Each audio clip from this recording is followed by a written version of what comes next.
මේ තියෙන්නේ ජූනි 19 එක්සිකියුට් කරපු ඩොලර් 1500ක ට්‍රේඩ් එකක්. එතකොට මේ ඔයගොල්ලන්ට පේන්නේ එක්සිකියුට් කරපු ක්ලීන් ට්‍රේඩ් එක. අපි බ්‍රේක් ඩවුන් කරලා බලමු මේ ට්‍රේඩ් එක අපි එක්සිකියුට් කරේ කොහොමද කියලා. සෝ මුලින්ම කියන්න ඕනේ මේ දවස පටන් ගන්න කලින් අපි එක්ස්ටර්නල් ලික්විඩිටි වලට වඩා ගොඩක් පහළ ඉන්නේ. ඒ කියන්නේ අපි එක්ස්ටර්නල් ලික්විඩිටි ලික්විඩේට් කරලා තිබ්බේ. සෝ මම බලන් හිටියේ ඒසියා සෙෂන් එකෙන් පස්සේ ලන්ඩන් සෙෂන් එක පටන් ගද්දී ඒෂියා ලෝස් ලික්විඩේට් කරලා මාකට් ස්ට්‍රක්චර් ෂිෆ්ට් එකක් දුන්නොත් එන්ටර් වෙන්න මාකට් එක ඒ වගේ ඔපචුනිටි එකක් ක්‍රියේට් කරා.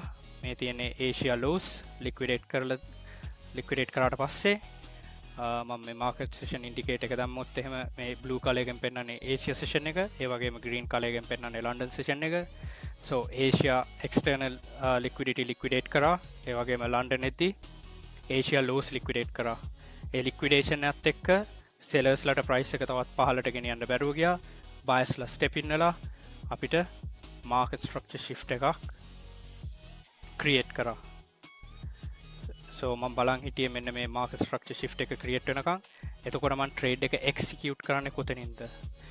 එක්සිකියුට් කරන්නේ සෙලර්ස්ලට පුෂ් කරගන්න බැරි වෙච්ච බයස්ලා ස්ටෙප් ඉන් උන කැන්ඩල් එක. සෝ මෙතන තමා ඩිමාන්ඩ් සෝන් එක, බයස්ලා ඉන්ටරෙස්ට් ඒරියා එක. සෝ මම මාකට් පෙන්ඩින් ඕඩර් එක දැම්මේ මෙතන ලිමිට් ඕඩර් එකක්. මම ලෝස්ම කවර් කරේ නැහැ.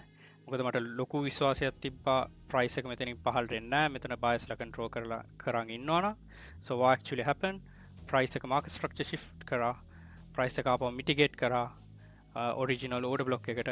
එතනින් එහාට ප්‍රයිස් එක උඩටම පුෂ් කරලා I was managed to pocket $1,500. So ඕගොල්ලන්ට මේ වගේ content නැත්තම් මේ වගේ trades execute කරන්න කොහොමද කියලා දැනගන්න ඕන නම් trade කියලා comment කරන්න, ඒ වගේම like කරලා share කරන්න. Much love.